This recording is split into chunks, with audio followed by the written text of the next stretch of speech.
Hello students and welcome back to our YouTube channel Vidyam, जहां पर हम एसआरसीसी ग्रेजुएट्स आपको करवा रहे हैं आपकी यूनिट टेस्ट 1 की बिल्कुल फ्री ऑफ कॉस्ट तैयारी। तो हम इस चैनल पर आपको यूनिट टेस्ट 1 के लिए एक हफ्ते की सीरीज के अंदर अकाउंटेंसी का पहले 2 चैप्टर, इकोनॉमिक्स के 4 और बिजनेस स्टडीज के 2 चैप्टर करवा रहे हैं। लेकिन बेटा ये सारी वीडियोस बहुत डिटेल में, हम बहुत शांति से अच्छे से आपको करवा रहे हैं। ये इतनी अच्छी जबरदस्त वीडियोस रहने वाली है जो आपको नॉट जस्ट यूनिट टेस्ट में बल्कि आपके फाइनल बोर्ड एग्जाम्स तक हेल्प करने वाली है।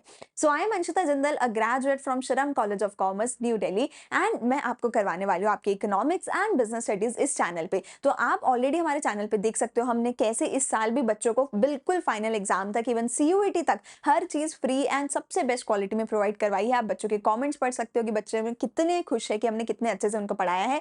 सो अगर तुम भी क्लास 12th की जर्नी हमारे साथ शुरू कर रहे हो तो please like, share and subscribe to our channel, क्योंकि पूरा एक साल क्लास 12th का हम शुरू से लेकर आपके फाइनल एग्जाम्स तक, बोर्ड एग्जाम्स तक आपको recorded videos, live classes and उसके बाद इवन सीयूईटी के लिए एमसीक्यू प्रैक्टिस सब कुछ फ्री में करवाने वाले हैं। कोई कोर्स आपको साल के बीच में, साल के एंड में या सीयूईटी के टाइम सेल नहीं किया जाएगा, सब कुछ फ्री में कराया जाएगा। लेकिन फ्री का मतलब ये नहीं है कि अच्छा नहीं होगा। फ्री का मतलब ये है कि हम इसलिए ये फ्री में कर रहे हैं ताकि हम अपना चैनल ग्रो कर सके। तो इसलिए हम आपको सबसे बेस्ट क्वालिटी यहाँ पे प्रोवाइड करवाने वाले हैं पूरा एक साल। चाहे आपको एमसीक्यूज चाहिए, प्रीवियस ईयर क्वेश्चंस चाहिए, चाहे वॉट एवर यू वांट, सबसे बेस्ट क्वालिटी में आपको यहाँ पर मिलने वाला है। Like, share and subscribe to the channel. Telegram channel का लिंक डिस्क्रिप्शन में है, जहां से आपको सारे नोट्स, टेस्ट, डिस्कशन ग्रुप का लिंक भी मिल जाएगा, जहां पे आप डाउट्स भी पूछ सकते हो। सब कुछ वहां पर आपको मिलने वाला है। तो आज हम कर रहे हैं, ये हमारी इकोनॉमिक्स की मैक्रो की दूसरी वीडियो है। पहली वीडियो में मैं आपको सर्कुलर फ्लो वाला चैप्टर करवा चुकी हूँ। ठीक है, पिछली वीडियो आप देख सकते हो, मैं लिंक यहाँ पर डाल दूंगी। मैं आपको वहां पे सर्कुलर फ्लो वाला चैप्टर करवा चुकी हूँ ऑलरेडी।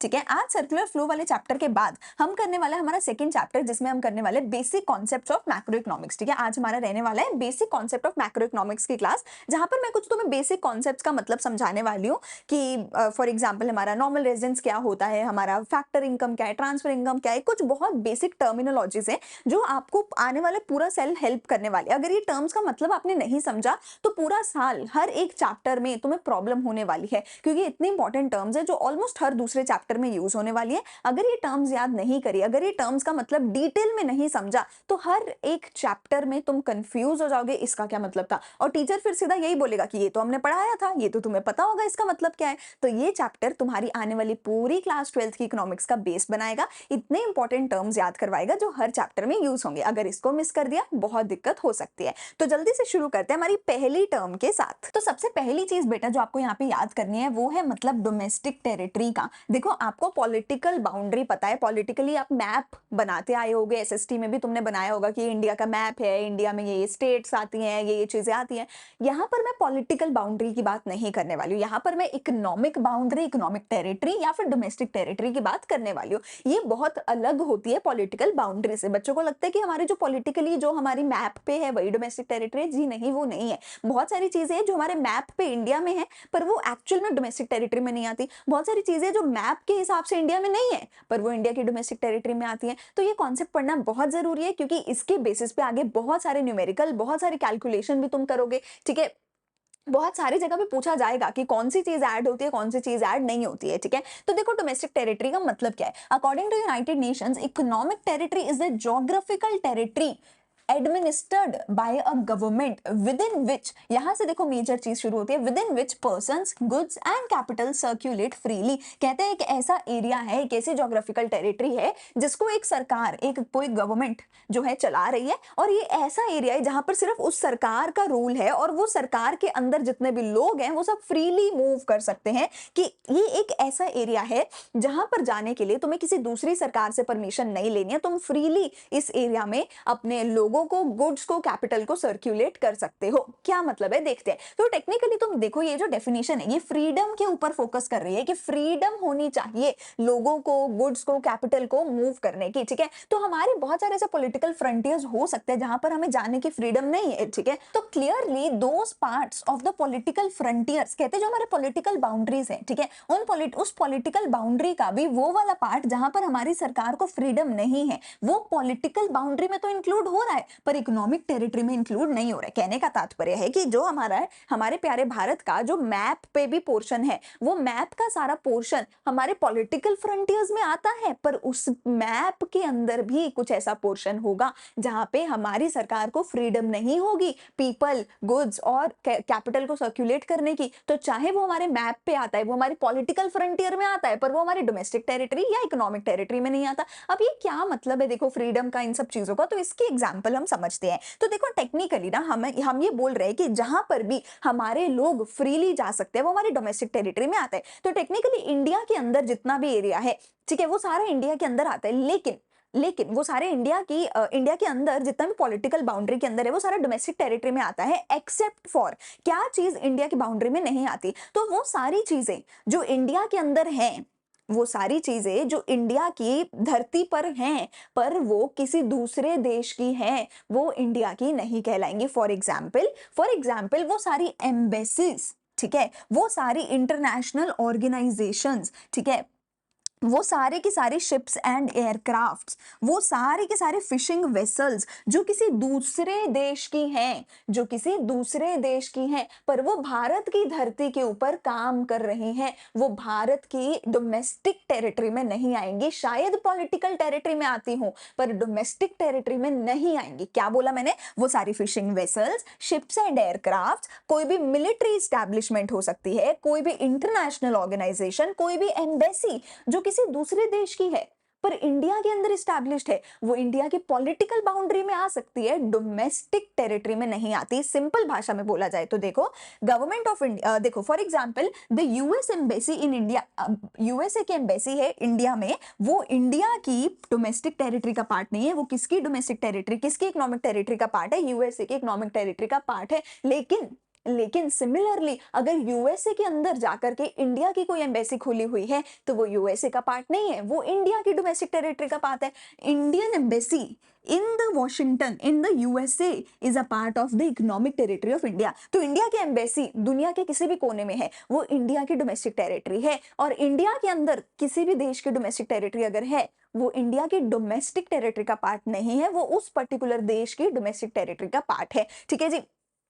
ऐसे ही जितने भी इंटरनेशनल ऑर्गेनाइजेशंस होते हैं like UNO, WHO etcetera, located with in the geographical boundaries of a country, वो उस देश की डोमेस्टिक टेरिटरी का पार्ट नहीं होते हैं। So domestic territory of a nation is understood to be the territory lying within the political frontiers of a country, but in the national income accounting the term domestic territory is used in a wider sense. कहते हैं कि वैसे तो domestic territory हम उन्हीं को बोलते थे जो हमारे पॉलिटिकल फ्रंटियर में, पर हमारे इकोनॉमिक्स में, नेशनल इनकम अकाउंटिंग में हम इसको वाइडर सेंस में समझते हैं। हम क्या बोलते हैं कि हमें फ्रीडम चाहिए। किस किस चीज को फ्रीडम मिलेगी? तो पहली चीज आती है शिप्स एंड एयरक्राफ्ट्स। देखो कोई भी शिप्स एंड एयरक्राफ्ट्स जो इंडिया के हैं, फिर चाहे वो दुनिया के किसी भी कोने में घूम रहे हैं, अगर शिप्स एयरक्राफ्ट्स इंडिया के हैं तो वो दुनिया के किसी भी कोने में घूम रहे हैं, वो इंडिया के डोमेस्टिक टेरिटरी में आएंगे। सिमिलरली दुनिया के किसी भी देश के शिप्स और एयरक्राफ्ट अगर इंडिया में घूम रहे हैं, वो इंडिया के नहीं है, वो उस देश के डोमेस्टिक टेरिटरी के हैं। तो फॉर एग्जाम्पल अगर इंडियन शिप है जो कि चाइना और इंडिया के बीच में घूम रही है, वो इंडिया की डोमेस्टिक टेरिटरी है। ठीक है, कोई भी प्लेन है,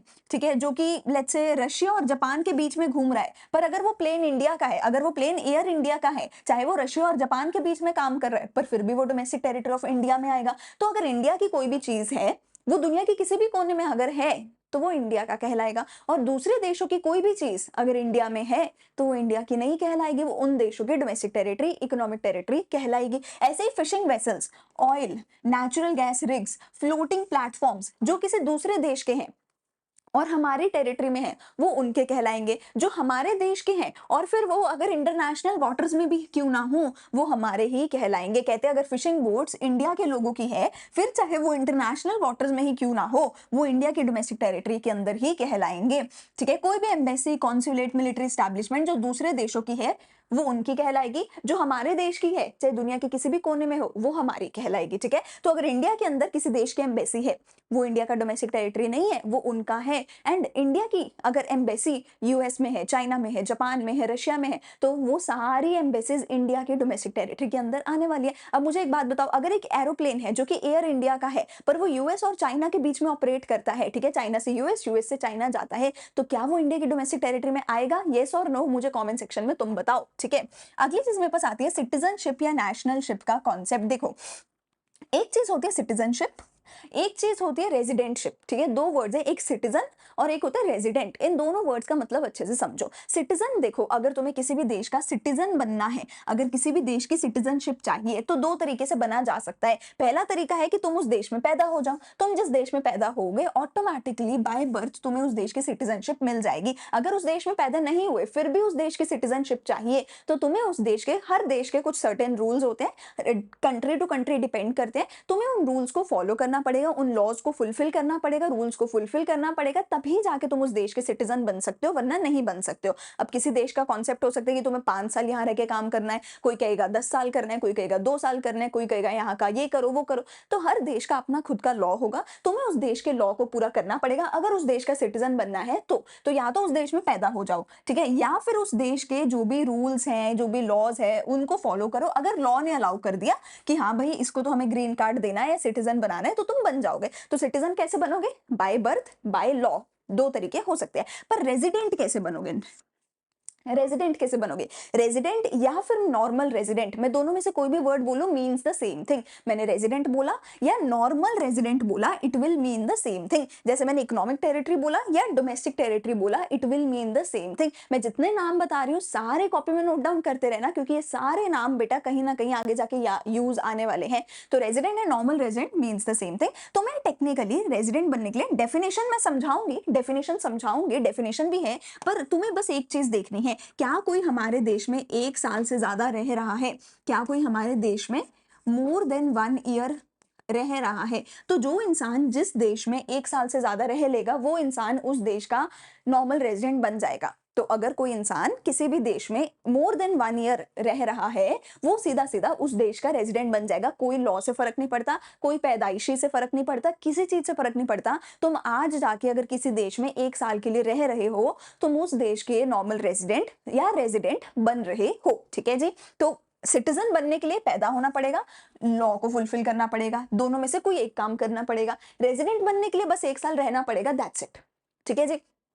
मेजरली जो तुम्हें क्वेश्चन आता है, क्वेश्चन तुम्हें ये नहीं पूछता कि डिफाइन करो what is normal resident. Question तुम्हें एक स्टेटमेंट दे देगा, एक एग्जाम्पल दे देगा और बोलेगा क्या ये इंसान रेजिडेंट है हमारे देश का या नहीं है। तो मेजरली तुम्हें वहां पर सिर्फ 1 ईयर वाला क्राइटेरिया चेक करना होता है और कुछ भी चेक नहीं करना होता। इसलिए मैंने पहले ये क्राइटेरिया बताया है, क्योंकि तुम्हारा क्वेश्चन 99% डेफिनेशन नहीं पूछेगा, वो बस पूछेगा कि रेजिडेंट है कि नहीं। तुम्हें बस 1 ईयर वाला क्राइटेरिया चेक करना है, तुम्हारा काम हो जाएगा। अगर डेफिनेशन की बात करी जाए तो डेफिनेशन क्या बोलती है कि नॉर्मल रेजिडेंट वो इंसान है या वो पर्सन है या वो इंस्टीट्यूशन है जो जिसका इकोनॉमिक इंटरेस्ट किसी देश में लाई करता है, जिसका इकोनॉमिक इंटरेस्ट किसी ऐसे देश में लाई करता है जिस देश में वो रह रहा है। इकोनॉमिक इंटरेस्ट का देखो क्या मतलब है, इकोनॉमिक इंटरेस्ट का क्या मतलब है कि वो अपनी बेसिक इकोनॉमिक एक्टिविटीज जैसे कि अर्निंग, स्पेंडिंग, एक्यूमुलेशन उस पर्टिकुलर देश में कर रहा है। तो टेक्निकली नॉर्मल रेजिडेंट का कॉन्सेप्ट ये कहता है कि तुम्हें किसी देश में मोर देन 1 ईयर रहना पड़ेगा, मोर देन 1 ईयर रहना पड़ेगा और उस देश में 1 साल तक रह के उस देश में अपने इकोनॉमिक एक्टिविटीज करने पड़ेंगे, जैसे कि वहां पैसा कमाना, वहां खर्चा करना, अपने वेल्थ इकट्ठी करना, वो सारे इकोनॉमिक इंटरेस्ट की चीजें तुम्हें उस देश में करनी पड़ेंगी। और अगर 1 साल से ज्यादा तुम उस देश में रह के अपनी इकोनॉमिक एक्टिविटीज कर रहे हो तो तुम उस देश के रेजिडेंट बन जाओगे। फर्क नहीं पड़ता तुमने कोई लॉ फुलफिल किया कि नहीं, फर्क नहीं पड़ता तुम उस देश में पैदा हुए कि नहीं, ठीक है। अब एक चीज देखो, मैं इंडिया में पैदा हुई थी, ठीक है, लेकिन मैं पिछले 1 साल से यूएस में रह रही हूँ, 1 साल से ज्यादा हो गया यूएस में रहते हुए। तो मैं सिटीजन किस देश की हूँ? मैं सिटीजन अभी भी इंडिया की हूँ, पर अब मैं रेजिडेंट किस देश की हूँ? मैं रेजिडेंट अब यूएसए की हूँ, ठीक है। अगर मैं इंडिया में पैदा हुई थी, इंडिया में ही रह रही हूँ हमेशा से, तो सिटीजन भी इंडिया की, रेजिडेंट भी इंडिया की, ठीक है। अगर मैं यूएस में पैदा हुई थी पर अभी 1 साल से ज्यादा हो गया जापान में रहते हुए, तो सिटीजन यूएस की हूँ, रेजिडेंट कहाँ की हूँ? जापान की हूँ, ठीक है। ऐसे ही अगर कोई इंसान जापान में पैदा हुआ था पर वो 1 साल से ज्यादा अगर इंडिया में रह रहा है तो तुम मुझे बताओ क्या वो इंडिया का रेजिडेंट है या वो जापान का रेजिडेंट है, ठीक है जी। तो रेजिडेंट और हमारे क्या कहते हैं सिटीजन में क्या फर्क है? देखो, अगर तुम्हें किसी देश का नेशनल बनना है या किसी देश का सिटीजन बनना है तो उसके लिए या तो पैदा होना पड़ेगा या लीगल क्राइटेरिया फुलफिल करना पड़ेगा। बट अगर तुम्हें रेजिडेंट बनना है तो बस तुम्हारा इकोनॉमिक इंटरेस्ट देखा जाएगा और 1 साल वाला वैलिडिटी देखा जाएगा, उसके बेसिस पे रेजिडेंट बन जाओगे। पर अगर नेशनल या सिटीजन बनना है तो या पैदा हो या लीगल क्राइटेरिया को पूरा करो, ठीक है। It is not necessary that a resident must also be the national of that country. तो मैंने क्या बोला, जरूरी नहीं है कि तुम जिस देश के रेजिडेंट बनो तुम उस देश के सिटीजन भी हो। अगर मैं इंडिया में पैदा हुई, यूएस में रह रही हूँ, तो इंडिया की सिटीजन, यूएस की रेजिडेंट, सिंपल, ठीक है। जरूरी नहीं है मुझे वहां का सिटीजन बनना है, ठीक है ना। Okay, following are not included under the category of normal resident. अब नॉर्मल रेजिडेंट में कौन इंक्लूड नहीं होता? तो देखो, मैं बहुत सारी चीजें समझाऊंगी, पर अपने दिमाग में बस 1 साल वाला क्राइटेरिया याद रखना और कुछ याद मत रखना। अगर 1 साल वाला क्राइटेरिया याद रहेगा, सब समझ आ जाएगा। अगर वो भूल गए तो कंफ्यूज हो जाओगे। तो टेक्निकली जो 1 साल से ज्यादा जिस देश में रह रहे हैं उस देश का रेजिडेंट है, वरना नहीं है। ठीक है, अब कौन इंक्लूड नहीं होता? कोई अगर हमारे देश में फॉरेन विजिटर है, कोई टूरिस्ट वीजा पे हमारे देश में घूमने आया है, ठीक है, स्टडी के लिए, कॉन्फ्रेंस के लिए, किसी भी चीज के लिए अगर कोई हमारे देश में घूमने आया है और वो 1 साल से ज्यादा हमारे देश में रह रहा है, तो वो हमारे देश का रेजिडेंट होगा। पर अगर वो 1 साल से कम रह रहा है उस देश में, तो वो हमारे देश का रेजिडेंट नहीं होगा। तो कोई भी हमारे देश में घूमने आया है, दुनिया भर का कोई भी पर्पज हो उसका, मुझे फर्क ही नहीं पड़ता। अगर वो मेरे देश में घूमने आया है किसी भी पर्पज से, 1 साल के अंदर अंदर वापस चला गया कोई इंसान, तो मेरे देश का रेजिडेंट नहीं है। 1 साल से ज्यादा रह लिया तो मेरे देश का रेजिडेंट है। Crew members of foreign vessel, किसी भी एयरक्राफ्ट, शिप, एम्बेसी, किसी भी दुनिया भर की चीज का कोई भी मेंबर अगर मेरे देश में 1 साल से कम रहने आया है, तो वो मेरे देश का रेजिडेंट नहीं है। अगर वो 1 साल से ज्यादा मेरे देश में रह रहा है, तो वो मेरे देश का रेजिडेंट है। ठीक है जी, सिंपल बात हो गई। ठीक है, कमर्शियल ट्रैवलर, सीजनल वर्कर्स कहते हैं, जो लोग मतलब बहुत रेगुलरली अपना जो है बॉर्डर क्रॉस करते रहते हैं हर दिन। कई बार जैसे इंडिया और नेपाल के बॉर्डर पे होता है कि इंडिया और नेपाल के बॉर्डर पे ना क्लियर जो है बॉर्डर नहीं है, वहां पे लोग एक देश से दूसरे देश घूमते रहते हैं। वहां के जो विलेजेस के लोग हैं वो इंडिया से नेपाल से रोज का घूमते रहते हैं, वहां पे क्लियर बॉर्डर नहीं है। तो वहां पर कहते हैं कि रोज के रोज लोग इधर उधर घूमते रहते हैं। तो वहां पर भी तुम देखोगे कि 1 साल से ज्यादा वो किधर रह रहे हैं, तो जिस देश में वो 1 साल से ज्यादा रह लिया उस देश का वो रेजिडेंट बन जाएगा। सिंपल बात हो गई। ठीक है, officials, diplomats, members of the armed forces of a foreign country, कहते कोई भी डिप्लोमैट, कोई भी आर्म्ड फोर्स का कोई भी बंदा हमारे देश में आया, 1 साल से कम ही रह के गया होगा ऑब्वियसली, ठीक है, क्योंकि वो दूसरे देश का है, तो वो हमारे देश का रेजिडेंट नहीं होगा। ठीक है, इंटरनेशनल बॉडीज जो हैं जैसे कि वर्ल्ड बैंक, WHO, IMF, ये सारी हमारे देश के रेजिडेंट नहीं कहलाती हैं। पर इनका जो भी स्टाफ होता है, इनका जो भी स्टाफ होता है, देखो जो भी स्टाफ है WHO का, वर्ल्ड बैंक का, IMF का, वो यूजुअली लॉन्ग टर्म के लिए उस देश में रहता है जिस देश में भी इनका ऑर्गेनाइजेशन है। तो वो स्टाफ यूजुअली जिस देश में ऑर्गेनाइजेशन है उसी देश का रेजिडेंट वो स्टाफ बन जाता है। पर ये अपने आप में, ये जो बॉडीज हैं, ये जो ऑर्गेनाइजेशंस है, ये अपने आप में किसी देश के रेजिडेंट नहीं है, पर इनका स्टाफ उसी देश का रेजिडेंट होता है जहां पर वो रहते होते हैं, क्योंकि यूजुअली स्टाफ 1 साल से ज्यादा रहता होता है, इसलिए बोला गया है। बट अगेन, अगर इनका स्टाफ है पर वो 1 साल से ज्यादा नहीं रहा उस देश में, हमारे देश में फॉर एग्जाम्पल, तो वो हमारे देश का रेजिडेंट नहीं होगा। अगर इनका स्टाफ 1 साल से ज्यादा हमारे देश में है तो रेजिडेंट है उनका स्टाफ। अगर वो 1 साल से कम है हमारे देश में तो इनके स्टाफ हमारे रेजिडेंट नहीं है। और ये ऑर्गेनाइजेशंस तो अपने आप में किसी भी देश के रेजिडेंट है ही नहीं। ठीक है, ये रेजिडेंट नहीं है, चाहे किसी भी देश में इनका जो है ऑर्गेनाइजेशन हो, ये अपने आप में रेजिडेंट नहीं है। इनके स्टाफ का फिर 1 साल वाला क्राइटेरिया हम चेक करेंगे। ठीक है, foreigners who are the employees of non resident enterprises and who have come to the country for purpose of installing machinery. Again, कोई भी एम्प्लॉय अगर हमारे देश में आया है तो वो 1 साल से कम ही रह के जाएगा, तो वो हमारे देश का रेजिडेंट नहीं होगा। सिंपल 1 साल वाला देखो तुम और आगे बढ़ो, और कुछ तुम्हें इसमें नहीं करना है। ठीक है, अगला जो मेरे पास टॉपिक आता है, अगला मेरे पास आता है बेटा फैक्टर इनकम का टॉपिक। ठीक है, पहले एक चीज समझ लो मेरी, उसके बाद मैं फैक्टर इनकम तुम्हें समझाती हूँ। देखो, 2 चीजें होती हैं। एक चीज हो सकती है कि ये 2 लोग हैं, ये 2 लोग हैं, ठीक है, इसने इसको कुछ सर्विसेज दी या कुछ भी सामान दिया, गुड्स दी, सर्विसेज दी, उसके बदले में इसने इसको पैसा दिया।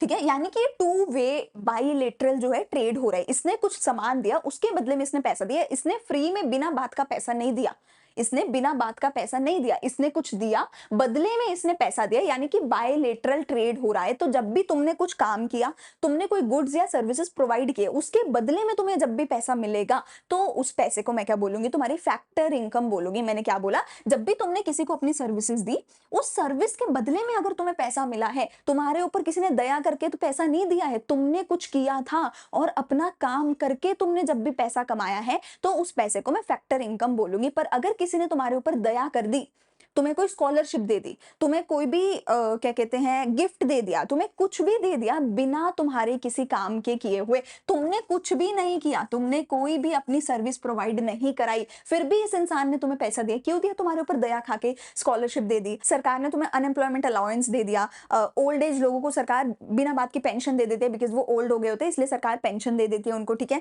तो हर वो इंसान जिसके ऊपर कोई दया खा के उनको कुछ दे रहा है, या कोई तुम्हारा फैमिली मेंबर हो सकता है जिसको तुमने कुछ गिफ्ट किया है, कुछ गिफ्ट भेजा है, ठीक है। हर वो इंसान जिसने कुछ करा नहीं है, कोई अपनी सर्विस प्रोवाइड करी ही नहीं है और बिना सर्विस प्रोवाइड करे ही उसको किसी से पैसा मिल गया, उस इनकम को मैं क्या बोलूंगी, ट्रांसफर इनकम बोलूंगी, ट्रांसफर इनकम। तो transfer income unilateral single sided concept है, तुमने कुछ काम नहीं किया फिर भी तुम्हें पैसा मिल गया, वो ट्रांसफर इनकम है। तुमने काम किया था और काम के बदले में ही तुम्हें पैसा मिला है, बाइलेटरल डबल साइडेड कॉन्सेप्ट है, वो फैक्टर इनकम होता है, ठीक है। तो फैक्टर इनकम क्या है, देखो बाइलेटरल है, टू साइडेड कॉन्सेप्ट है, जिसमें जो फैक्टर्स ऑफ प्रोडक्शन होते हैं, मैंने पिछली क्लास में समझाया था, लैंड, लेबर, कैपिटल और एंटरप्रेन्योर, चार फैक्टर्स ऑफ प्रोडक्शन होते हैं। जो मेरा लैंड है उसको रेंट मिलता है, जो मेरी लेबर है उसको वेजेस मिलती है, जो कैपिटल है उसको इंटरेस्ट मिलता है और जो एंटरप्रेन्योर है उसको प्रॉफिट मिलता है। मैंने पिछली क्लास में सर्कुलर फ्लो वाली क्लास में, मैं ऊपर लिंक डाल दूंगी, बहुत अच्छे से समझाया फैक्टर्स ऑफ प्रोडक्शन का मतलब, ठीक है। तो फैक्टर्स ऑफ प्रोडक्शन कुछ काम करते हैं, यानी कि लेबर ने काम किया अपना, उसके बदले में उसने अपना वेजेस कमाया, अपना पैसा कमाया, बिना बात का किसी ने दया खा के पैसा नहीं दिया, उन्होंने अपनी सर्विसेज दी और सर्विसेज के बदले में जब उनको पैसा मिला तो उसको फैक्टर इनकम बोला जाता है। और फैक्टर इनकम हमेशा नेशनल इनकम में ऐड करी जाती है, ये ऐड करी जाती है, it is included, compulsorily add करी जाती है नेशनल इनकम में, जो कि अगला चैप्टर है, हम अगली क्लास में पढ़ेंगे, ठीक है। क्यों? क्योंकि इसने गुड्स एंड सर्विसेज कुछ दिए थे, उसके बदले में इसको पैसा मिला है। On the other hand transfer income क्या होती है, जो तुमने कोई विदाउट रेंडरिंग एनी सर्विसेज, तुमने कोई काम ही नहीं किया फिर भी तुम्हें पैसा मिल गया, यूनिलेटरल, ये क्या होगा, ट्रांसफर इनकम। और इसको ऐड कभी भी नहीं किया जाता, कभी भी इसको ऐड नहीं किया जाता है नेशनल इनकम में, क्योंकि तुमने काम तो किया ही नहीं ना बेटा, फ्री में तुम्हें पैसा मिल गया। अरे फ्री का पैसा हम नेशनल इनकम में ऐड नहीं करते, सिर्फ उसको ऐड करते हैं नेशनल इनकम में जो फैक्टर इनकम होती है, जिसके बदले में तुमने काम किया था। इसके बदले में तुमने कोई काम नहीं किया तो ये ऐड नहीं होगा। जैसे कि तुम्हें स्कॉलरशिप मिल गई, अनएम्प्लॉयमेंट अलाउंस मिल गया, ओल्ड एज पेंशन मिल गई, तो ये चीजें ट्रांसफर इनकम होती है और इनको नेशनल इनकम में ऐड नहीं किया जाता है। अब ट्रांसफर्स दो तरीके के होते हैं मेरे, current transfers, capital transfers. Transfers दो तरीके के होते हैं, current transfers, capital transfer. Current transfer देखो वो होता है जो तुम्हारी इनकम में से तुम भेजते हो और दूसरे बंदे की इनकम में जाके ऐड हो जाता है। देखो टिल नाउ तुम्हें समझ आया होगा, अकाउंटेंसी में तुमने पढ़ा होगा फिक्स्ड एसेट, करंट एसेट, ठीक है। तो ये करंट एसेट वाला बात है एक तरीके से, कि तुम्हारी जो इनकम है उसमें से तुम अपनी इनकम में से किसी को पैसा भेज रहे हो और वो पैसा दूसरे बंदे की इनकम में ही जाके ऐड हो रहा है, वो करंट ट्रांसफर होता है। पर कैपिटल ट्रांसफर होता है कि तुमने अपने एसेट में से, अपनी वेल्थ में से, अपने एसेट में से, टेक्निकली फिक्स्ड एसेट में से, लॉन्ग टर्म एसेट में से किसी को कुछ सामान, कुछ पैसा भेजा है, अपने एसेट का ट्रांसफर किया है और वो दूसरे बंदे के एसेट में ही जाके ऐड हो रहा है, दूसरे बंदे की इनकम में जाके नहीं ऐड हो रहा। तुमने एसेट से भेजा और दूसरे बंदे के एसेट में जाके ही वो ऐड हो रहा है, तो वो कैपिटल ट्रांसफर है। करंट ट्रांसफर में क्या है, तुमने अपनी इनकम में से ट्रांसफर किया था और दूसरे बंदे की इनकम में ही जाके वो ट्रांसफर हो रहा है, ठीक है। इसको मैं क्या बोलती हूँ, करंट ट्रांसफर बोलती हूँ। जैसे कि तुम बहुत सिंपली कह सकते हो कि एक बच्चा है, ठीक है, वो कनाडा में काम कर रहा है, ठीक है, कनाडा से अपने माँ बाप को इंडिया में पैसे भेजता है, लगातार भेजता है, तो कनाडा में वो पैसा कमाता है, जो भी वो पैसा कमाता है अपने इनकम में से लगातार हर महीने कुछ पैसा अपने माँ बाप को भेजता है वो इंडिया में, ताकि उसके माँ बाप जो है अपना घर चला सके इंडिया में। तो उसने अपनी इनकम में से पैसा भेजा और यहाँ पे उसके माँ बाप की इनकम में ही वो पैसा जुड़ेगा, तो ये रेकरिंग होता है, रेगुलरली हर महीने अपने माँ बाप को वो पैसा भेज रहा है घर चलाने के लिए, ठीक है, तो वो इसमें काउंट हो जाता है यूजुअली, ठीक है। या फिर स्कॉलरशिप्स है, गिफ्ट्स हैं, ओल्ड एज पेंशन। अब ओल्ड एज पेंशन सरकार हर महीने देती है ओल्ड एज लोगों को, ठीक है ना, तो वो सरकार की इनकम में से कट होके ओल्ड एज लोगों के इनकम में ऐड हो जाता है। कैपिटल ट्रांसफर क्या होता है, ये these are defined as transfers in cash and in kind, चाहे कैश में किया चाहे काइंड में किया, पर इन्वेस्टमेंट के पर्पज से किया। मैंने क्या बोला, तुम्हारा एसेट रिड्यूस होकर दूसरे बंदे के एसेट के पास, दूसरे बंदे के एसेट में काउंट हो जाएगा, ठीक है। Made out of the wealth, तुमने अपनी वेल्थ, अपनी सेविंग्स में से जो है इसको भेजा है, यानी कि तुमने कुछ स्पेसिफिक गिफ्ट भेजा है, तुमने किसी को कोई ग्रांट भेजी है, कैपिटल गेन्स टैक्स हो गया, वॉर डैमेज हो गया, ठीक है, तुमने किसी को स्पेसिफिकली एक गिफ्ट भेजा है, तुम्हारे पास से दूसरी बंदे के पास जाके वो एसेट क्रिएट हो गया, तुमने इन्वेस्टमेंट कर दिया कहीं पे, और ये नॉन रिकरिंग होता है, हर महीने नहीं तुम भेज रहे हो, बार बार नहीं भेज रहे हो, एक बार तुमने इन्वेस्टमेंट के पर्पज से किसी को भेज दिया तो वो कैपिटल ट्रांसफर हो जाएगा, ठीक है। अगला कॉन्सेप्ट मेरे पास आता है final goods versus intermediate goods का, ठीक है जी। ये कॉन्सेप्ट बहुत ज्यादा इंपॉर्टेंट है और मेरे से लिख के ले लेना, मैं आज तुम्हें बता रही हूँ, तुम्हारे फाइनल पेपर में बोर्ड्स में आएगा ही आएगा। तो देखो फाइनल गुड्स ना वो गुड्स होती है जिसको ना तुम फाइनल तरीके से यूज कर रहे हो, जिन गुड्स को तुम दोबारा कभी प्रोडक्शन करने के लिए यूज नहीं करोगे या रीसेल करने के लिए यूज नहीं करोगे। पर इंटरमीडिएट गुड्स वो होती हैं जिनको या तो तुम फर्दर प्रोडक्शन के लिए यूज करते हो या फिर रीसेल के लिए यूज करते हो, ठीक है। तो जब भी तुम किसी चीज को अपनी फाइनल कंजम्पशन के लिए खरीद रहे हो, फाइनल कंजम्पशन दो तरीके की हो सकती है। या तो मैं एक हाउस होल्ड हूँ, मैंने अपने घर में लगाने के लिए एसी खरीदा है, अगर मैंने अपने घर में लगाने के लिए एसी खरीदा है तो वो मेरी फाइनल कंजम्पशन है। मैं उस एसी को क्या करूंगी, ना तो बेचूंगी, ना उस एसी से कुछ प्रोड्यूस कर रही हूँ। मैंने अपने घर में लगाने के लिए एसी बेचा है, एसी खरीदा है, तो वो फाइनल कंजम्पशन है, ठीक है, फाइनल गुड्स है, पर्सनल कंजम्पशन के लिए लगाया है। या फिर सिमिलरली मैंने अपने ऑफिस में लगाया है कि मेरे जो एम्प्लॉइज है बेचारे गर्मी में बैठते हैं, थोड़ी एसी की हवा खा लेंगे, अच्छे से काम कर लेंगे। अब जो मैंने अपनी कंपनी में भी, अपने ऑफिस में भी, अपने बिजनेस में भी लगाया है, पर इन्वेस्टमेंट के पर्पज से लगाया है, ठीक है। मैं ऐसा नहीं कर रही कि मेरे एम्प्लॉइज एसी का कुछ बना के बेच नहीं रहे या एसी को रीसेल नहीं कर रहे हैं। मेरे एम्प्लॉइज एसी की हवा खा रहे हैं और वो टेक्निकली मेरे ऑफिस के लिए एक एसेट बन गया। मेरे ऑफिस में मैंने इन्वेस्टमेंट कर दी एसी की, तो वो भी मेरा फाइनल गुड होगा। बट अगर मैं एक एसी खरीदूं ताकि मैं उसको रीसेल कर सकूं, तो वो मेरा इंटरमीडिएट गुड होगा। या अगर मैं एक एसी खरीदूं जो असेंबल्ड नहीं था, फिर उसके सारे पार्ट्स को इकट्ठा करके असेंबल करके एसी बेचूं, तो वो इंटरमीडिएट होगा, ठीक है। तो जब भी मैं फाइनल कंजम्पशन के लिए कोई चीज खरीद रही हूं तो वो फाइनल गुड कहलाएगी। दो तरीके की फाइनल गुड हो सकती है, एक जो मैं अपने घर पे यूज करने के लिए खरीद रही हूँ, तो जब भी देखो हाउस होल्ड की बात आ गई, जब भी बात आ गई कि कोई अपना घर पे सामान खरीद रहा है, 110% घर पे यूज किया गया सामान फाइनल गुड होगा, 110%। जब भी घर की बात आ गई, हाउस होल्ड की बात आ गई, तो 110% वो फाइनल गुड होगा। लेकिन इन्वेस्टमेंट तुम्हें थोड़ा सा समझना पड़ेगा, क्योंकि इन्वेस्टमेंट एक फर्म करती है, कंपनी करती है, और इंटरमीडिएट गुड भी एक कंपनी यूज करती है, ठीक है। तो इन्वेस्टमेंट जब भी तुम कर रहे हो, कैपिटल फॉर्मेशन कर रहे हो, वहां पे तुम्हें पर्पस देखना होगा। क्या मेरा पर्पस ये है कि मैं एसी को उतार के बेचूंगी? नहीं, मेरा पर्पस है कि मेरे एम्प्लॉइज एसी की हवा खाएंगे, तो वो मेरे लिए इन्वेस्टमेंट है, कैपिटल फॉर्मेशन है, ठीक है ना। या फिर जैसे like building machinery purchase by a firm, एक फर्म ने एक मशीनरी खरीदी है ताकि वो मशीनरी को अपने वहां पे लगा के रखे, तो वो उसका इन्वेस्टमेंट है, वो उसका एक फिक्स्ड एसेट है, तो वो उसके लिए फाइनल गुड होगा, ठीक है। इनको कोई भी फर्दर प्रोसेसिंग की रिक्वायरमेंट नहीं होती है, ठीक है, and are available in an economy for consumption purpose और इन्वेस्टमेंट, या कंजम्पशन के लिए या इन्वेस्टमेंट के लिए अवेलेबल होते हैं। डायरेक्ट सेटिस्फैक्शन देते हैं कंज्यूमर को, इनके ऊपर आगे अब कोई भी हमें काम नहीं करना, ठीक है। ये जो है देखो, ये गुड्स जो है वो प्रोडक्शन बाउंड्री से बाहर होती हैं। देखो, प्रोडक्शन बाउंड्री एक इमेजिनरी लाइन है, ठीक है, प्रोडक्शन बाउंड्री एक इमेजिनरी लाइन है। मतलब मैं कहती हूँ कि मैंने एक लक्ष्मण रेखा खींच दी है भाई, मैंने एक लाइन बना दी, जो इस लक्ष्मण रेखा से बाहर चला गया वो तो फाइनल गुड हो गया। जो अभी तक इस लक्ष्मण रेखा के अंदर है, इस प्रोडक्शन बाउंड्री के अंदर है, वो क्या होगा, मेरा इंटरमीडिएट गुड होगा। तो जैसे ही किसी प्रोडक्ट ने मेरी लक्ष्मण रेखा को पार किया, वो प्रोडक्शन बाउंड्री से बाहर गया, वो फाइनल गुड है। और जैसे ही वो प्रोडक्शन बाउंड्री के अगर अंदर है, बाहर नहीं गया, तो वो इंटरमीडिएट गुड कहलाएगा, ठीक है। तो प्रोडक्शन बाउंड्री एक इमेजिनरी हमारी लाइन है, ठीक है। जो भी प्रोडक्ट इससे बाहर चला गया वो क्या हो जाएगा, हमारा फाइनल गुड हो जाएगा। अच्छा, इंटरमीडिएट गुड्स फिर से दो तरीके की होती है, या तो जिसको तुम और ज्यादा फर्दर प्रोसेसिंग करके बाजार में बेचो, या जिसको तुम एज इट इज रीसेल कर दो। तो मैंने बोला, या तो मैंने एक एसी खरीदा, ठीक है, या मैंने एक गाड़ी खरीदी और सीधा उसको एज इट इज मैंने उठा के रीसेल कर दिया। मैंने 10,000 की खरीदी, 5,000 अपना प्रॉफिट ऐड किया और 15,000 का बेच दिया, तो वो मैंने रीसेल कर दिया सीधा सीधा। या फिर मैंने शुगर खरीदी, क्रीम खरीदी, ब्रेड खरीदी, और फिर केक बना के उन सब चीजों का फिर बाजार में बेचा, तो मैंने फर्दर प्रोसेसिंग करी, तो भी मेरा जो है वो इंटरमीडिएट गुड कहलाएगा। शुगर, क्रीम, ब्रेड, वो सब इंटरमीडिएट गुड कहलाएगा। वही शुगर और ब्रेड मैंने घर पे यूज करने के लिए खरीदी, तो फाइनल गुड कहलाएगा, ठीक है जी। तो intermediate goods are those which require further processing, जिन पे या तो फर्दर प्रोसेसिंग चाहिए होती है, और वो as it is direct satisfaction नहीं देते, इनडायरेक्ट सेटिस्फैक्शन देते हैं कस्टमर को, और ये अभी तक हमारी प्रोडक्शन बाउंड्री के अंदर होते हैं। भैया, इन्होंने प्रोडक्शन बाउंड्री अभी तक पार ही नहीं करी है, इन्होंने हमारी लक्ष्मण रेखा प्रोडक्शन बाउंड्री की पार नहीं करी है। क्या क्या पॉइंट्स रिमेंबर करने वाले हैं, क्या क्या पॉइंट्स याद करने वाले हैं? बेसिस ऑफ क्लासिफिकेशन, क्लासिफिकेशन किसके बेसिस पे कर रहे हो? देखो, तो अगर तो पर्सनल कंजम्पशन या इन्वेस्टमेंट है तो वो फाइनल गुड है। अगर फर्दर प्रोसेसिंग या resale in the same year है, अगर फर्दर प्रोसेसिंग है या resale in the same year है, तो वो इंटरमीडिएट गुड हो गई, ठीक है जी, बात खत्म हो गई।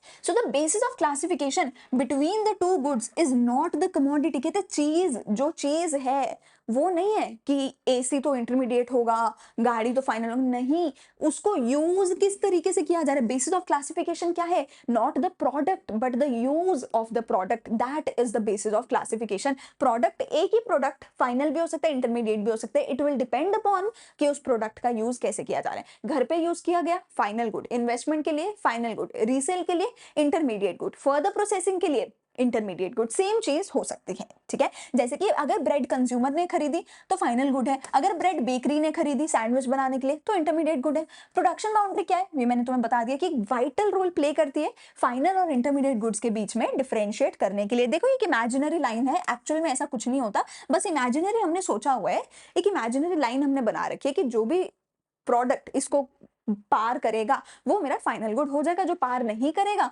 वो इंटरमीडिएट रह जाएगा। So if a good crosses the imaginary line around the production unit and reaches to the final consumer or the investment तो वो फाइनल गुड कहलाती है। बट अगर कोई लाइन, अगर कोई प्रोडक्ट क्रॉस नहीं करता इस लाइन को तो वो बेचारा इंटरमीडिएट गुड ही बन के रह जाता है, ठीक है जी। तो आप यहाँ पे थोड़ा सा जैसे देख सकते हो कि एक जो फार्मर है उसने प्रोड्यूस करी व्हीट वर्थ 100 रुपीज और उसने मिलर को बेच दी, मिलर ने उससे आटा बनाया 200 रुपए का और बेकर को बेच दिया, बेकर ने 300 रुपए की ब्रेड बनाई और कंज्यूमर को बेच दी। अब फाइनल गुड क्या है, फाइनल गुड है सिर्फ और सिर्फ मेरी ब्रेड जो कि फाइनल कंज्यूमर को बेची गई है। अब तुम यहाँ पर देखो जो भी मेरा आटा था, जो भी मेरी व्हीट थी, ये सब प्रोडक्शन बाउंड्री के अंदर है। प्रोडक्शन बाउंड्री से बाहर क्या आ गया, सिर्फ और सिर्फ ब्रेड गई है। तो फाइनल गुड क्या है, सिर्फ और सिर्फ ब्रेड है, लेकिन मेरा आटा, मेरी फसल, कनक की फसल, मेरा आटा, ये सब प्रोडक्शन बाउंड्री के अंदर है। और ये जो मेरी लाइन है, ये जो मेरी ये इमेजिनरी लाइन है, ये इमेजिनरी लाइन मेरी प्रोडक्शन बाउंड्री की लाइन है। इसके अंदर आटा, कनक, ये सब इंटरमीडिएट गुड है। इसके बाहर निकला क्या, सिर्फ और सिर्फ ब्रेड इसके बाहर निकली जो कंज्यूमर तक पहुंची, और सिर्फ ब्रेड जो है वो मेरी फाइनल गुड कहलाएगी क्योंकि उसने तो प्रोडक्शन बाउंड्री पार कर ली है, ठीक है जी।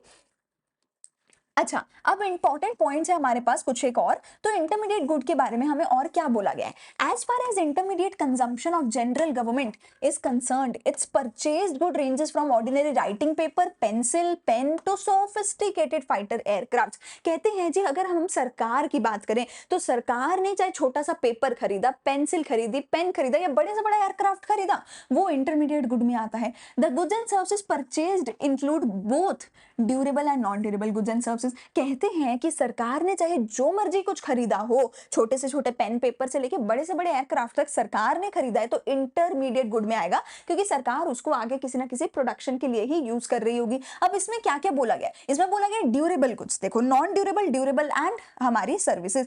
तो नॉन ड्यूरेबल गुड्स ऐसी होती है बेटा जो one time, single time use वाली होती है, एक टाइम एक बार ही यूज किया और खत्म। ड्यूरेबल गुड्स मतलब जो लॉन्ग टर्म तक चलने वाली होती है, लॉन्ग टर्म तक चलते हैं। एंड सर्विसेज मतलब जो गुड्स नहीं होती, जिसको मैं देख नहीं सकती, जैसे पढ़ाना एक सर्विस है, ये एक प्रोडक्ट नहीं है, ठीक है, this is a service, intangible चीज ये होती है, ठीक है जी। अगला, अब फाइनल गुड्स के बारे में क्या क्या हमें देखना है। तो फाइनल गुड्स दो तरीके के होते हैं, या तो हाउस होल्ड उसको यूज कर रहे हैं अपने घर पे, या तो बिजनेस यूज कर रहा है उसको इन्वेस्टमेंट पर्पज से। तो अगर घर पे यूज करेगी तो उसको कंजम्पशन गुड बोला जाता है, जो कि हाउस होल्ड यूज करता है अपने घर पे। अब ये ड्यूरेबल हो सकते हैं, यानी कि ऐसी चीज जो लॉन्ग टर्म के लिए चलेगी और जो बहुत ज्यादा महंगी होती है और वो कई सालों तक चलती है, जैसे कि एसी, गाड़ी, फ्रिज, ये सारी चीजें लॉन्ग टर्म तक चलने वाली होती है और बहुत महंगी होती है। ड्यूरेबल इसीलिए बोला जाता है। नॉन सेमी ड्यूरेबल होता है जो सेमी ड्यूरेबल, देखो क्या होता है, these goods have an expected life time of use of 1 year और स्लाइटली मोर, जो ऑलमोस्ट 1 साल या 1 साल से थोड़ा सा ज्यादा चल जाए वो सेमी ड्यूरेबल होती है, ठीक है। लेकिन नॉन ड्यूरेबल ऐसी होती है जो सिंगल टाइम यूज के लिए होती है, जिनको हम बार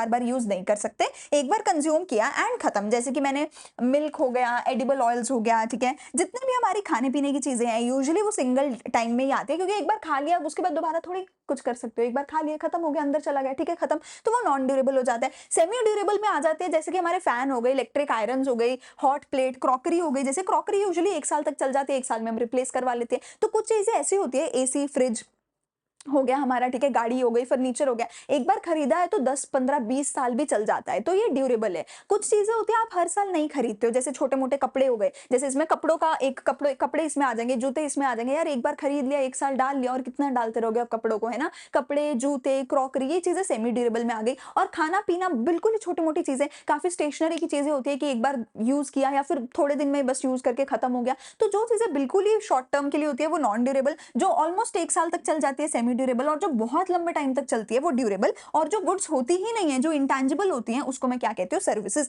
तो अब एक कंज्यूमर ने, एक हाउस होल्ड ने इनमें से कोई भी चीज खरीदी है, एज लॉन्ग एज इनमें से कोई भी चीज एक कंज्यूमर ने खरीदी है, वो मेरी क्या कहलाएगी, वो मेरी कंजम्पशन गुड कहलाएगी। बट इनमें से कोई भी चीज अगर एक प्रोड्यूसर ने खरीदी है इन्वेस्टमेंट पर्पज से तो वो कैपिटल गुड कहलाती है, ठीक है। तो कैपिटल गुड क्या है? Defined as all the goods produced for use in the future productive processes. For example, all the durable goods like cars, trucks, refrigerators, etc., etc., जो भी use करी गई है to produce the goods and are ready for sale in the market are a part of the capital goods. कहते हैं कि कोई भी ऐसी चीज है जो फ्यूचर प्रोडक्टिव प्रोसेस में यूज होगी, देखो ये रीसेल नहीं करी जाएगी। फॉर एग्जांपल अगर मैंने एक एसी खरीदा है अपने ऑफिस में लगाने के लिए तो मैं एसी को रीसेल नहीं कर रही हूँ, मैं एसी की फॉर्म चेंज नहीं कर रही हूँ, मैं एसी में कुछ बदलाव नहीं कर रही हूँ, उसका कुछ फॉर्म चेंज नहीं कर रही हूँ। ऐसा नहीं कि उसके ऊपर मैंने कुछ काम किया, उसके ऊपर रॉ मटेरियल लगा दिया, लेबर लगाई, कुछ किया और फिर उसका बिल्कुल ही नक्शा बदल दिया, मैं वो भी नहीं कर रही हूँ, ठीक है ना। तो मैं तो ना तो उसकी फॉर्म चेंज कर रही हूँ, ना तो मैं उसको रीसेल कर रही हूँ। तीसरी चीज, ना तो वो मेरा ऐसा नहीं होगा कि डिसअपियर ही हो जाएगा, खत्म ही हो जाएगा, बिल्कुल ऐसा भी नहीं होगा। तो वो सारी चीजें जो 1 साल से लंबी चल जाए, रीसेल भी नहीं कर रही, मैं उसकी फॉर्म भी चेंज नहीं कर रही और वो बिल्कुल खत्म नहीं हो जाएगी, वो कैपिटल गुड्स होती है। इंटरमीडिएट गुड क्या होता है? नंबर 1, वो 1 साल से ज्यादा लंबी नहीं चलती है, ठीक है। इंटरमीडिएट गुड और कैपिटल गुड में कैसे फर्क करोगे? देखो क्या कंजम्पशन गुड तो सिंपल है ना कि अगर घर में गई है तो कंजम्पशन गुड है, फाइनल गुड है, खत्म। लेकिन अब जो कैपिटल गुड है वो एक फाइनल गुड है और इंटरमीडिएट गुड तो इंटरमीडिएट है। इनमें कैसे फर्क करोगे? क्योंकि ये दोनों ही एक बिजनेसमैन यूज कर रहा है, ठीक है। तो यहां पर तुम 2-3 चीजें लिख लो। अगर 1 साल से ज्यादा है, अगर 1 साल से ज्यादा है तो वो कैपिटल गुड होती है। अगर 1 साल से ज्यादा कोई चीज चल जाए वो कैपिटल गुड है, 1 साल से कम चले तो वो यूजुअली इंटरमीडिएट गुड होती है। दूसरी चीज, अगर तुम रीसेल कर रहे हो तो वो पक्का पक्का इंटरमीडिएट है, वो कैपिटल गुड नहीं हो सकती। अगर तुम उसकी फॉर्म चेंज कर रहे हो यानी तुम उसके ऊपर कुछ भी प्रोसेसिंग कर रहे हो तो भी वो इंटरमीडिएट गुड हो जाएगी। अगर वो बिल्कुल ही खत्म हो जाएगी, वो बिल्कुल ही डिसअपियर हो जाएगी इन द प्रोडक्शन प्रोसेस, मुझे दिखेंगे ही नहीं उसके नामो निशान, तो भी वो इंटरमीडिएट गुड होगी। कैसे? क्योंकि अगर मैंने कोई रॉ मटेरियल यूज किया तो वो रॉ मटेरियल मैंने प्रोडक्शन प्रोसेस में डाल दिया, अब वो प्रोडक्ट बन गया तो रॉ मटेरियल तो डिसअपियर हो गया, वो तो खत्म हो गया, मुझे दिख नहीं रहा, तो वो भी मेरा इंटरमीडिएट गुड होता है। लेकिन अगर मैंने एक एसी अपनी ऑफिस में लगाया, 4 साल यूज किया, 5 साल यूज किया, एसी दिख तो रहा है, चलना खराब हो गया, दिख तो रहा है, डिसअपियर तो नहीं हुआ, तो वो कैपिटल गुड होगी। तो अगर 1 साल से कम है, intermediate good. Resale, intermediate good. Form change, intermediate good. Disappear हो गई, बिल्कुल खत्म हो गई, दिख भी नहीं रही, कहां गई, बिल्कुल ही कंज्यूम हो गई है इन द प्रोडक्शन प्रोसेस, तो वो भी इंटरमीडिएट गुड है। पर अगर इनमें से कुछ नहीं है, ठीक है, अगर लेस देन 1 ईयर भी नहीं है, इनमें से कोई भी चीज अगर नहीं है तो वो मेरी कैपिटल गुड है, फाइनल गुड है। फाइनल गुड का भी कौन सा? कैपिटल गुड हो रहा है, ठीक है। तो ऐसे ही यहाँ पे देखो बोला गया कि कोई भी रॉ मटेरियल का अगर स्टॉक है जो कि ईयर एंड पे आपके पास पड़ा है, यानी कि 1 साल से ज्यादा अगर रॉ मटेरियल भी तुम्हारे पास पड़ा है ना, तो भी तुम उसको अपनी कैपिटल गुड का हिस्सा मान लोगे, क्योंकि वो 1 साल से ज्यादा तुम्हारे पास पड़ा रह गया। अकाउंटिंग ईयर के एंड पे, यानी कि 1 साल के एंड पे तुम्हारे पास अगर raw material, semi finished, finish goods भी पड़े रह गए, ठीक है, तो वो भी तुम कैपिटल गुड्स में ही अपने काउंट कर लोगे। इसीलिए मैंने 1 साल वाली बात तुम्हें यहाँ पे बताई है, ठीक है। These goods require repair or replacement over time as their value depreciates over a period of time. Depreciation लगता है तो रिपेयर मेंटेनेंस तुम्हें करना पड़ता है, ठीक है जी। चलो अब इसके बाद कुछ एक वर्ड्स दैट मैटर है, ये हमने पिछले चैप्टर में भी करे थे, आज के चैप्टर में भी हमने करे हैं, ठीक है। टेक्निकली ये पूरे के पूरे नोट्स जो हैं, इसका लिंक आपको टेलीग्राम पे मिल जाएगा, जिसमें आपको मैंने सारी चीजें ऊपर समझा दी है। कल की क्लास में circular flow, money flow, real flow, stock flow सब समझाया था। आज की क्लास में मैंने factor income, transfer income, current transfer, capital transfer, final goods, ये सब समझाया है, ठीक है। एंड उसके बाद यहाँ पर आपको जो है आपका प्रॉपर माइंड मैप भी देखने को मिल जाएगा, ठीक है। तो टेक्निकली सब कुछ आपको यहाँ पर मिलने वाला है, ठीक है। इन नोट्स का जो लिंक है, ये जो नोट्स है I will upload on the Telegram, and Telegram का लिंक आपको डिस्क्रिप्शन में मिल जाएगा। एंड ये नोट्स बहुत प्यारे, बहुत अच्छे नोट्स है, इनमें से अगर आप याद करोगे आपका पूरा सब कुछ यहाँ पे कवर हो रहा है, और बहुत शॉर्ट एंड क्रिस्प मैनर में, बट बहुत अच्छे से सब कुछ कवर हो रहा है, कुछ भी छूटा हुआ नहीं है। इसके अलावा इस चैप्टर में मैंने जानबूझ के इस पर्टिकुलर नोट्स में नहीं डाला है, वो क्या है, मेरा एनआईटी के बारे में, एनएफआईए के बारे में और थोड़ा सा डेप्रिसिएशन के बारे में। ये 3 कॉन्सेप्ट है जो मैंने इसमें नहीं डाले हैं, ठीक है। ये मैंने इसलिए नहीं डाले हैं क्योंकि आपके पास अगर संदीप गर्ग होगी तो संदीप गर्ग बुक में ही चैप्टर 2 में ही दिया होगा, बट ये मैं आपको अगले चैप्टर में कराऊंगी, क्योंकि वहां पर इसकी मैं एप्लीकेशन भी साथ में सिखाऊंगी, तो वहीं पर मैं साथ में इनका मतलब भी सिखाऊंगी। ये मैं आज सिखा दूं, अगली क्लास तक तुम भूल जाओ तो उसका फायदा नहीं होगा, इसलिए इनको जो है मैं आपको अगले चैप्टर के साथ सिखाने वाली हूँ। एनएफआईए का क्या मतलब है, एनआईटी का क्या मतलब है, एंड डेप्रिसिएशन का क्या मतलब है। तो चैप्टर 3 में national income and related aggregates में I will explain these, and फिर मैं इनका कैलकुलेशन इनका जो वहाँ पर हमने इम्प्लीकेशन करना है वो सब कुछ समझाने वाली हूँ, ठीक है? तो इसी के साथ हमारे ये 2 चैप्टर्स होते हैं खत्म। अगर कोई भी डाउट है तो आप अपने कमेंट सेक्शन में पूछ सकते हो या फिर आप टेलीग्राम चैनल जॉइन कर लो, वहाँ पे डिस्कशन ग्रुप है, आप वहाँ पर भी हमारे साथ डाउट्स पूछ सकते हो। नोट्स के लिए टेलीग्राम फिर से जॉइन कर लो, तुम्हें सारे नोट्स, टेस्ट सब कुछ पूरे साल हम प्रोवाइड करवाने वाले हैं। बस इतनी सी रिक्वेस्ट है कि अगर हमारा कंटेंट अच्छा लगे please support us by like, share and subscribe. अपने दोस्तों के साथ शेयर कर दो, कमेंट में अपने व्यूज बता सकते हो। If you want us to improve something और if you want anything you can tell us in the comment section. Please share and subscribe to our channel. हम मिलते हैं अगली वीडियो में।